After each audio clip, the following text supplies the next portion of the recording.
Hello, my name is Lilian Okibe. Welcome to my channel. So in today's video, we're going to be talking about thinning locks. I'll be telling you why your locks are thinning out and what you can do to fix it. So if that sounds like something that you're interested in, then please keep on watching. Last year, I made a video where I talked about thinning locks at the roots. So I'm not going to dwell too much on that in this video. In this video, I'll be focusing more on like when you have thinning on the shaft of your lock, like down the length of your locks, not at the roots.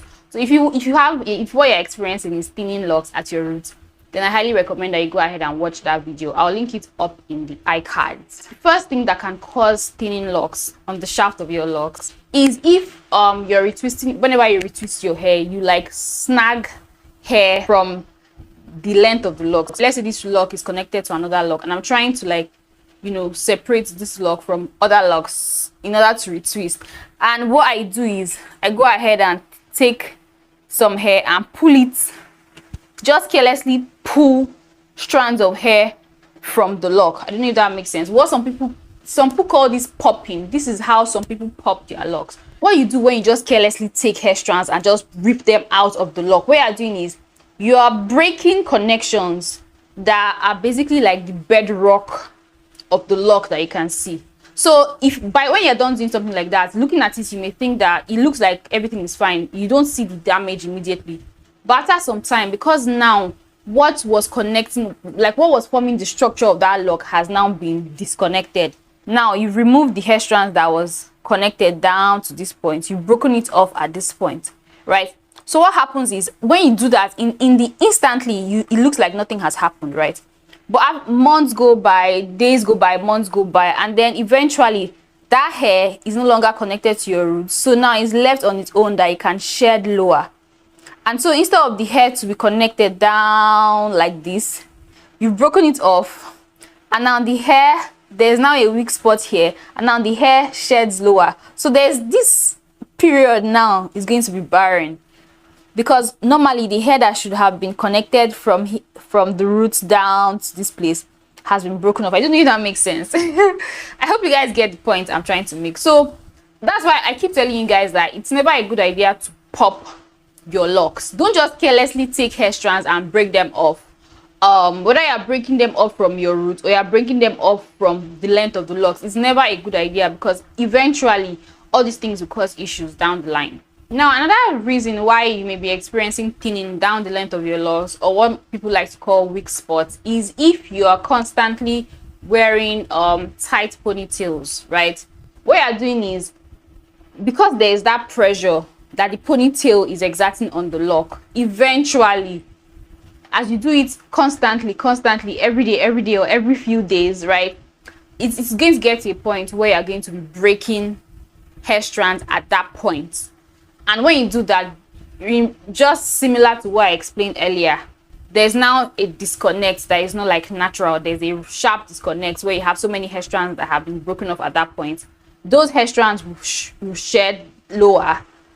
You remove the hair strand, there's now a disconnection, because there's nothing that is holding those hair strands in the lock how it should be. They shed lower, and then you're going to have that area where there's like a weak spot, where it's kind of like now barren, because the hair strands that used to fill up that space have left that area. I hope that makes sense. So another thing that can cause thinning down the length of your locks is if you're constantly carelessly, even if it's not constant, this point I'm going to make now is so bad that doing it once is enough for you to see the damage, right? And that is carelessly using a crochet needle. Many people, to them, they think they are fixing an issue, or they are merging locks, or they are changing the shape of locks. There are different things. There are different reasons why people use a crochet needle. Or for example, they are maintaining their locks. When you use it carelessly in such a way that you're just poking your locks and snagging it out, poking your locks and snagging it out, what you're doing is you're breaking hair strands in that area that you're poking, because you're doing it carelessly. So at the end of the day, you've broken so many hair strands at that point. Those hair strands, after you've broken them up, those hair strands that have broken up disconnect from the roots, and so they shed lower, and then you have that area where there's a weak spot, similar to what I've been saying previously. So I know that crochet needles have gotten more and more popular, these days. Sometimes even when you go to professional locticians to get your locks done, they just poke the hair carelessly. Like, there are a good number of locticians that use the crochet needle without actually knowing what they are doing. When you use a crochet needle, what you're doing is you're manually interconnecting your hair strands. You know, it's kind of like what you do when you're knitting. I don't know how many of you guys know how to knit. It's something like that. So you're not just carelessly putting the crochet needle into the hair and bringing it out and like just poking your hair carelessly. There's a rhythm, right? You're supposed to be connecting the hair. You should not be breaking hair strands when you're using a crochet needle. So if you're someone who is just poking and bringing it out, there's a high chance that you're just carelessly breaking hair strands, and that will eventually cause weak spots or thinning locks down the length of your locks. Another thing that can cause thinning or weak spots down the length of your locks is if you're carelessly picking out lint. I understand why you would want to pick out your lint, right? But I feel like when it comes to lint, the best thing you can do is to prevent it rather than try to pick it out when it is already there. If the lint is still on the surface of your locks, it's easy. You can easily bring it out. But when the lint has gotten embedded in your locks, in an attempt to bring out the lint, you're going to be breaking your hair strands, which is going to do something basically identical to all the things I've been saying from the beginning of this video. So if you have lint, accept it, or wait for your locks to grow out to a point where you cut out that area where you had lint and you prevent having more lint going forward. If you try to poke out the lint when it has gotten really embedded in your locks, you're going to end up causing damage, which will eventually lead to weak spots and thinning. Another thing that can cause thinning and weak spots in your locks is if you bleach your locks. Now, I know many people use hair dyes, box hair dyes, and they claim, oh, I'm not bleaching my locks, I'm using just regular box dye. The thing is, all those your store-bought box dyes contain bleach as well. That's why you can go from black to ginger without bleach. There's bleach contained in the box dye, but the manufacturer is not going to tell you, hey, we have bleach in here, but there's bleach in there. So the fact that you're using a box dye, you're not using like actual bleach before you go ahead and dye your locks, does not mean that there's no bleach. There's bleach in the box dye. Howbeit, it is like in very small concentration, and that's why when you use box dye, in most cases, it's not going to be like, your color is not going to be as vibrant as if you go like maybe to a professional, or if you go ahead and get bleach and do it yourself. So yeah, there's bleach in box dyes. So whenever you're bleaching your locks, whenever you're dyeing your locks, as long as you're going shades lighter than your whatever you're starting with, just know that there is bleach involved in the process. And so all what bleaching does is, especially if you're someone who, after you have done the bleaching or like the coloring of your hair, if you do not wash out the dye and the bleach and all of that properly, if you don't do a thorough job, there's a high chance that you're still going to have some of that bleach or dye in the core of your locks.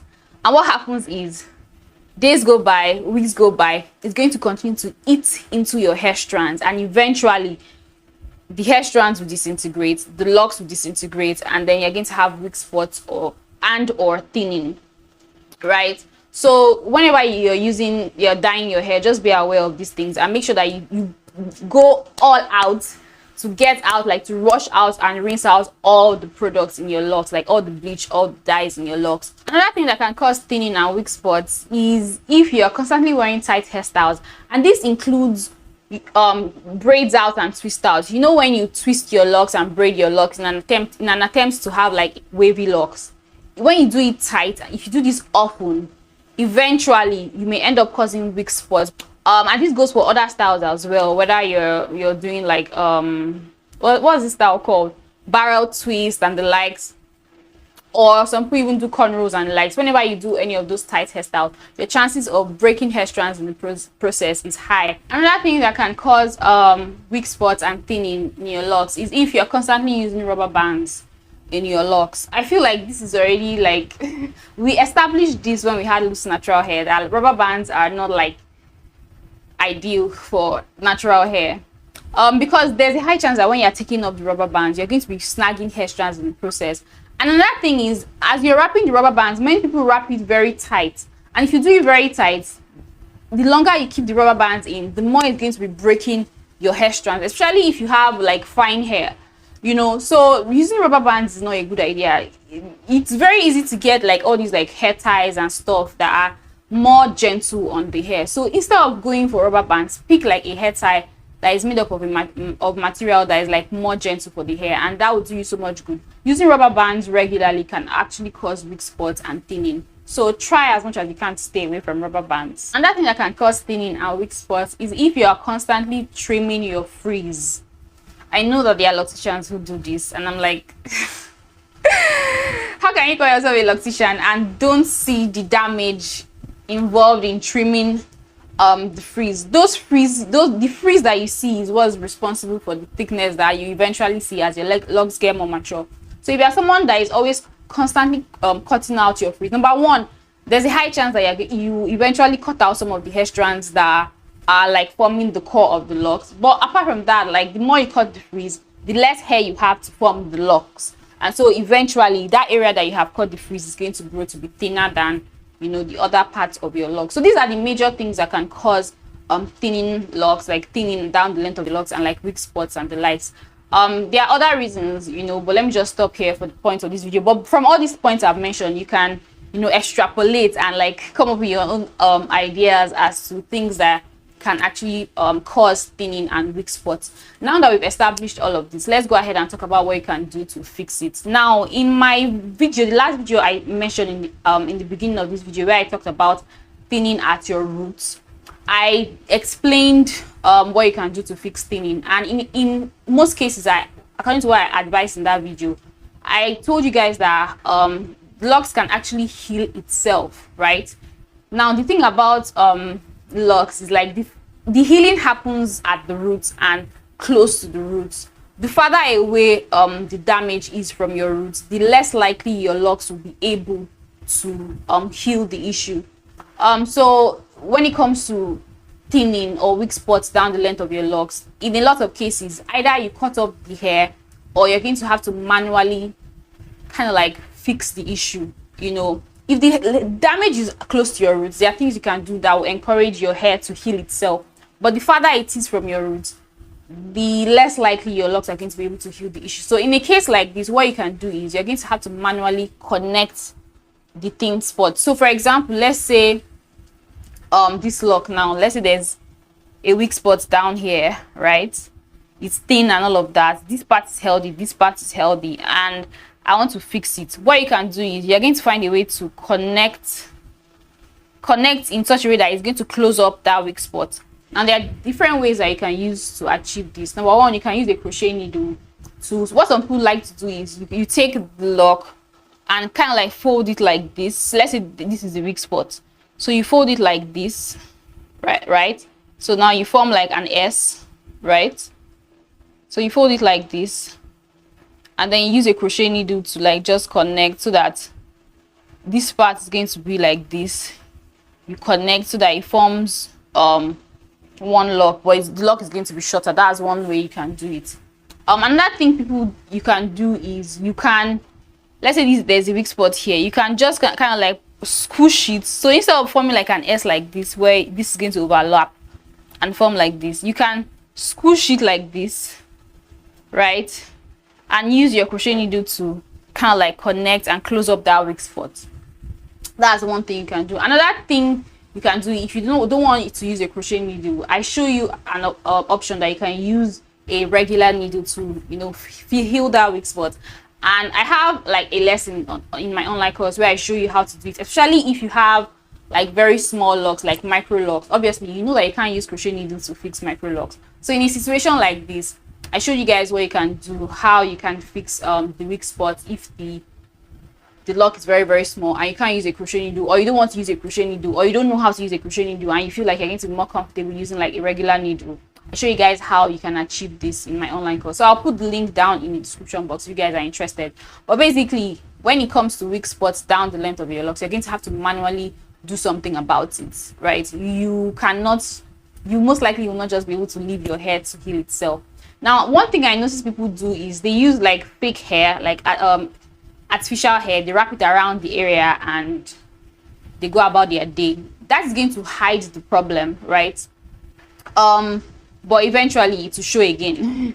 Now, to a large extent as well, even when you use a crochet needle, if you don't do it properly, it's going to hide the issue, but eventually it's going to show up again. So it just depends on your skill level in like using a crochet needle or like handling the hair and things like that.